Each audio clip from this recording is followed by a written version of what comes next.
اعوذ باللہ من الشیطان الرجیم بسم اللہ الرحمن الرحیم السلام علیکم ورحمۃ اللہ وبرکاتہ۔ امت مسلمہ کی اکثریت نے انبیاء کرام اور اولیاء اعظام کو اپنا مشکل کشا اور حاجت روا مانا ہے، اور بکثرت لوگ ان کے مزارات اور خود ان کے پاس بھی جاتے ہیں، جبکہ کچھ لوگ انہیں اس عقیدہ سے باز رکھنے کی کوشش کرتے ہیں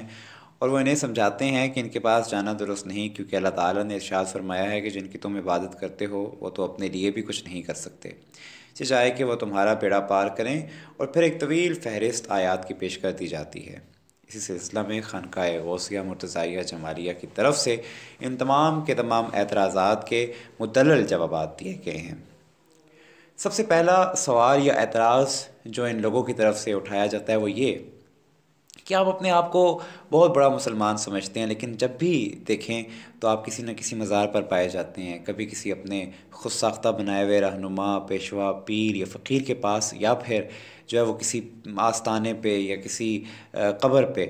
تو آپ کو صرف اور صرف اللہ کی حضور حاضر ہونا چاہیے اور ان تمام قبروں، آستانوں اور پیروں فقیروں کو چھوڑ دینا چاہیے۔ بھائی عبادت تو ہم صرف اور صرف اللہ ہی کی کرتے ہیں، اور یہ ہم پر الزام ہے کہ ہم قبروں سے مدد مانگتے ہیں۔ ہم مدد بھی صرف اللہ سے مانگتے ہیں اور عبادت بھی صرف اور صرف اللہ کی ہی کرتے ہیں۔ اس پہ تو سیدھا سیدھا ایک اعتراض رکھا جاتا ہے کہ آپ کی تمام عبادتیں جو ہیں وہ رائگاں ہیں، کیونکہ آپ قبروں اور آستانوں پہ جا کے شرک کرتے ہیں۔ بھائی ہم شرک کیسے کرتے ہیں، ذرا آپ سمجھائیں تو صحیح۔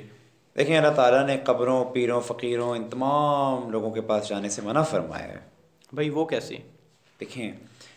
جو اعتراض پیش کیا جاتا ہے اس کی دلیل میں قرآن سے بے شمار آیات پیش کی جاتی ہیں، جیسے کہ سورۃ المائدہ میں آتا ہے کہ فرما دیجئے کیا اللہ کے علاوہ تم ان کی عبادت کرتے ہو جو کہ تمہارے کسی ضرر اور نفع کے مالک نہیں ہیں۔ اسی طریقے سے سورۃ العنکبوت میں ہے کہ جنہوں نے اللہ کو چھوڑ کر مددگار بنا لیے ہیں، ان کی مثال اس مکڑی کی طرح ہے کہ اس نے جالے کا گھر بنایا اور اس میں شک نہیں کہ اس کا گھر تمام گھروں سے زیادہ کمزور ہے۔ بھائی اس کے علاوہ سورۃ الحج میں،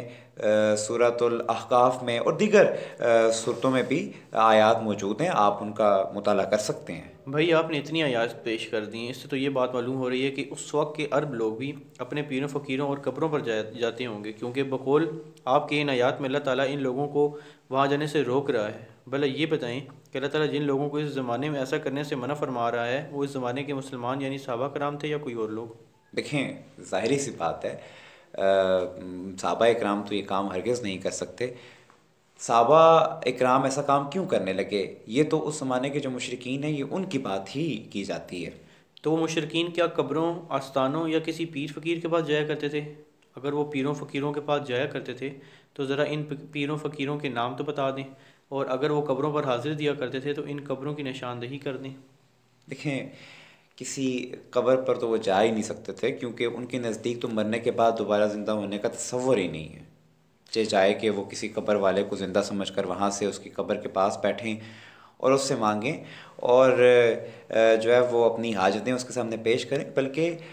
اس زمانے میں تو کوئی پیر فقیر تھے ہی نہیں جن کے پاس یہ مشرکین جاتے تھے۔ ذرا غور تو کریں آپ کہ کیا کہہ رہے ہیں۔ وہ آیات پڑھ پڑھ کر ہمیں قبروں اور پیروں کے پاس جانے سے روکتے ہیں جو کہ اس سلسلے میں نازل ہی نہیں ہوئی ہیں۔ یہ تو ایسا ہی ہے جیسے کہ ہیرے کی قیمت بجری بنانے والی فیکٹری میں جا کر پوچھی جائے کہ بتاؤ ہیرے کی کیا قیمت ہے، تو وہاں سے یہی جواب ملے گا کہ بھائی یہ تو بجری کی فیکٹری ہے، جوہری کی دکان نہیں۔ اگر ہیرے کی قیمت پوچھنی ہے آپ نے تو کسی جوہری کی دکان پر جا کر پوچھیں۔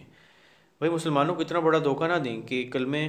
گو مسلمانوں کو خواہ مخواہ جہنمی نہ بنائیں اور نہ بلا وجہ مشرک قرار دیں۔ یہ تو ایسی بات ہے کہ شراب کی حرمت کی آیات پڑھ پڑھ کر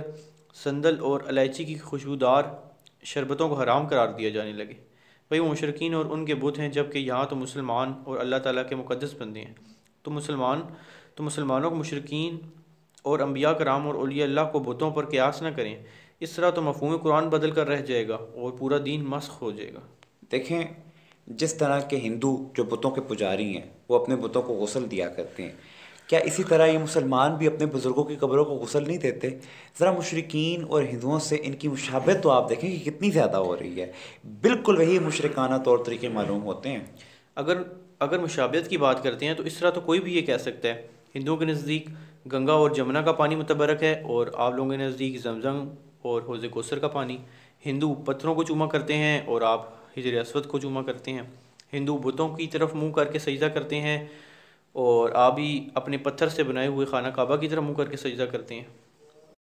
یہ بات تو خیر غلط ہے، کیونکہ زمزم کے پانی کو تو اللہ تعالیٰ نے خود متبرک قرار دیا ہوا ہے۔ بہرحال مشابہت تو پائی گئی ہے۔ اچھا یہ بتائیں کہ خانہ کعبہ شریف کو غسل دینا اور بتوں کو غسل دینا کیا ایک جیسا نہیں لگتا؟ یہ غسل کعبے کا حکم تو کون سی آیت یا حدیث میں آیا ہے؟ استغفر اللہ، یہ تو خانہ کعبہ ہے، وہ بت ہیں۔ آپ کی یہ باتیں جو ہیں وہ تھوڑی سمجھ سے بالا تر معلوم ہوتی ہیں۔ اچھا یہ بتائیں کہ کیا حضور صلی اللہ علیہ وسلم یا خلفائے راشدین کے زمانے میں غسل کعبہ ہوا کرتا تھا؟ تو اس میں کس کے صحابی نے شرکت فرمائی تھی؟ ہم یہ بات تو مانتے ہیں کہ غسل خانہ کعبہ کا جو غسل ہے وہ پہلے نہیں ہوا کرتا تھا، مگر اسے کرنے میں کوئی مذائقہ بھی تو نہیں ہے۔ ذرا سوچیں تو صحیح، کیا کعبہ شریف کو غسل دینا بدعت نہ ہوا؟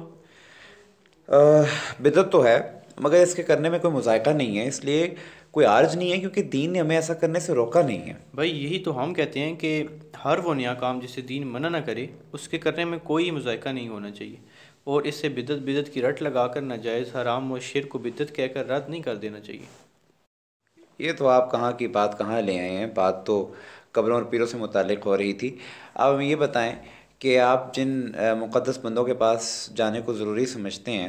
اس کے جواز کے کیوں قائل ہیں، جبکہ ہم نے آپ کو کئی آیات پڑھ کے سنائی ہیں جن سے واضح ہے کہ ان کے پاس جانا جو ہے وہ جائز نہیں ہے۔ بھائی پھر آپ وہی بات کر رہے ہیں جس کا ہم پہلے ہی آپ کو جواب دے آئے ہیں کہ مہربانی فرما کر بتوں والی آیات پڑھ کر انبیاء کرام اور اولیاء اللہ پر چپسا نہ کریں۔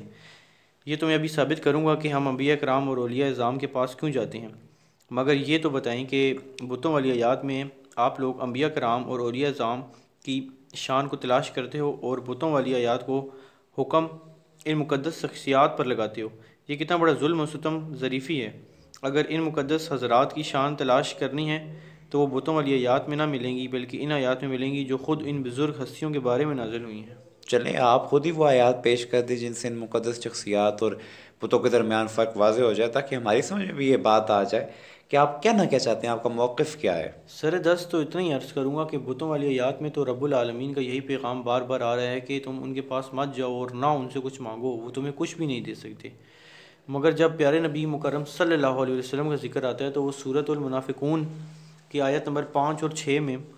یوں ارشاد فرماتا ہے، جب ان منافقین سے کہا جائے گا کہ رسول کی برگاہ میں آؤ کہ وہ تو رسول تمہارے لیے دعائے مغفرت فرمائیں، تو وہ منافقین انکار کرتے ہوئے اپنے سروں کو مٹکاتے ہیں، اور آپ نے انہیں دیکھا ہے کہ وہ آپ کی برگاہ میں حاضر نہیں ہوتے، اور وہ تکبر کرتے ہیں کہ ہم رسول صلی اللہ علیہ وسلم کے پاس اپنے گناہوں کو بخشوانے کے لیے کیوں جائیں۔ تو اب آپ ان کا انجام بھی سماعت فرمائیں کہ ان کے لیے برابر ہے کہ آپ ان کے لیے استغفار فرمائیں یا نہ فرمائیں، اللہ انہیں ہرگز نہیں بخشے گا۔ دیکھیں میرے پیارے بھائی، یہ فرق ہے انبیاء کرام اور بتوں میں کہ بتوں کے پاس جانے سے انسان جہنمی اور مشرک ہو جاتا ہے، جبکہ رسول اللہ صلی اللہ علیہ وسلم کی برگاہ اقدس میں حاضر نہ ہونے سے انسان جہنمی اور کافر ہو جاتا ہے۔ بتوں سے مانگے تو دوزخی ہو جائے گا، جبکہ رسول اللہ صلی اللہ علیہ وسلم سے اپنے لیے دعائے استغفار کرانے سے جنتی ہو جائے گا۔ دوسرا فرق یہ ہے کہ بتوں کے پاس عقیدت و احترام کے ساتھ جانے سے بندہ گنہگار ہو جاتا ہے، جبکہ رسول اللہ صلی اللہ علیہ وسلم کے متعلق ارشاد ہوتا ہے کہ اگر انہوں نے اپنی جانوں پر ظلم کر لیا تھا، یعنی گناہ کر بیٹھے تھے، تو آپ کی برگاہ میں حاضر ہو جاتے اور انہوں نے اللہ سے معافی مانگی ہوتی، اور رسول صلی اللہ علیہ وسلم بھی ان کے لیے اللہ تعالیٰ سے معافی مانگتے یا مغفرت طلب کرتے، تو اللہ تعالیٰ کو توبہ قبول فرمانے والے اور انتہائی رحمت فرمانے والے پاتے۔ یہ سورۃ النساء کی آیت نمبر 64 ہے۔ دیکھیں بھائی، یہ فرق ہے نبی مکرم صلی اللہ علیہ وسلم اور بتوں میں کہ بتوں کے پاس جانے سے بندہ گنہگار ہو جاتا ہے، جبکہ رسول اللہ صلی اللہ علیہ وسلم کی وہ عظیم برگاہ ہے کہ ان کے پاس حاضر ہونے سے گناہ دھل جاتے ہیں، اور مزید یہ کہ اللہ کی رحمت بھی برستی ہے۔ کیا ان تمام آیات سے جو ہے یہ بات واضح نہیں ہو جاتی کہ مسلمانوں کی جو بخشش ہے وہ تو اس بنا پر ہوئی ہے کہ اللہ تعالیٰ سے معافی مانگی، بھلا اس میں رسول اللہ صلی اللہ علیہ وآلہ وسلم کا کیا تعلق؟ بھائی جان، اگر رسول اللہ صلی اللہ علیہ وسلم کا کوئی تعلق نہیں ہے اور وہ صرف استغفار کرنے کی بنا پر بخشا گیا، تب یہ تو بتائیں کہ اللہ تعالیٰ نے ان لوگوں کو یوں کیوں فرمایا کہ تم رسول اللہ صلی اللہ علیہ وسلم کی برگاہ میں آ جاؤ، اور پھر رسول اللہ صلی اللہ علیہ وآلہ وسلم بھی تمہارے لیے دعائیں مغفرت فرمائیں، تب جا کے تمہاری بخشش ہوگی۔ اور جو تم بات کہہ رہے ہو اگر وہ درست ہوتی تو اللہ تعالیٰ بھی یوں فرماتا کہ رسول کے پاس نہ جانا، اگر گئے تو مشرک ہو جاؤ گے اور کبھی بھی بخشے نہ جاؤ گے، بلکہ حجروں اور کمروں میں بند ہو کر محض اللہ تعالیٰ سے دعائیں مغفرت مانگو، تب جا کر تمہاری بخشش ہوگی۔ آپ یہ بتائیں کہ بھی جو آپ نے سورۃ منافقون کی جو آیت پڑھی ہے اور کہا ہے کہ منافقین کے لیے برابر ہے کہ رسول اللہ صلی اللہ علیہ وسلم ان کے لیے استغفار کریں یا نہ کریں، اللہ تعالیٰ ان کو نہیں بخشے گا، تو اگر رسول اللہ صلی اللہ علیہ وآلہ وسلم کی استغفار ان کے لیے بخشش اور رحمت کا سبب بنتی تو اللہ تعالیٰ رسول اللہ صلی اللہ علیہ وآلہ وسلم کی استغفار کی بنا پر ان کی بخشش نہ کر دیتا۔ بھائی یہی بات تو سمجھنے کی ہے کہ یہ منافقین چونکہ خود تو رسول اللہ صلی اللہ علیہ وسلم سے گناہوں کی معافی کے لیے دعا کرانا پسند نہیں کرتے تھے، تو ایسی صورت میں اللہ تعالیٰ کو یہ بات پسند نہ آئی کہ وہ منافقین خود تو غرور و نخوت کا مجسمہ بنے، اکڑے کھڑے رہیں اور میرا حبیب صلی اللہ علیہ وسلم ان کے لیے دعائیں مغفرت فرمائیں اور اس بنا پر ان کی بخشش ہو جائے، جیسا کہ سورہ نساء میں ابھی گزرا ہے کہ اگر وہ رسول اللہ صلی اللہ علیہ وسلم کی برگاہ میں گناہوں کی معافی کے طلبگار بن کر جاتے تو رسول اللہ صلی اللہ علیہ وسلم کی دعا کی وجہ سے وہ یقیناً بخشے جاتے۔ اس سے یہ بات بھی معلوم ہو گئی ہے کہ اس آیات کریمہ میں محض اس بات کو بیان کرنا مقصود نہیں ہے کہ رسول اللہ صلی اللہ علیہ وسلم ان کے لیے دعائیں مغفرت فرما دیں تو وہ بخش جائیں گے، بلکہ وہ حضور صلی اللہ علیہ وسلم کی برگاہ میں حاضر ہو کر دعا کے طلبگار بنیں اور وہ رسول اللہ صلی اللہ علیہ وسلم سے عرض کریں کہ یا رسول اللہ صلی اللہ علیہ وسلم آپ ہمارے لیے دعائیں مغفرت فرمائیں، تب جا کر ان کی بخشش ہوگی۔ نتیجہ یہ نکلا کہ بتوں کو پکارو گے تو جہنم میں جاؤ گے، مگر رسول اللہ صلی اللہ علیہ وسلم کو اپنی بخشش کے لیے پکارو گے تو جنتی بن جاؤ گے۔ جزاک اللہ۔ ان سوالات کا جو مقصد تھا وہ یہی تھا کہ لوگوں میں جو ابہام اور جس طرح کے شکوک و شبہات پائے جا رہے ہیں ان تمام معاملات سے متعلق، ان کا کوئی حل ہو سکے اور لوگوں کے دلوں کو کچھ اطمینان آئے اور لوگ جو بھی اس طرح کے وہم میں مبتلا ہیں وہ ان تمام چیزوں سے نکل سکیں۔ اللہ تعالیٰ سے دعا ہے کہ اللہ تعالیٰ ہمیں اپنے حبیب علیہ الصلوۃ والسلام کے صدقے ہدایت کے راستے پہ گامزن فرمائے اور اللہ تعالیٰ ہم سب سے دین کا کام لے۔ جزاک اللہ خیراً کثیراً کثیرا۔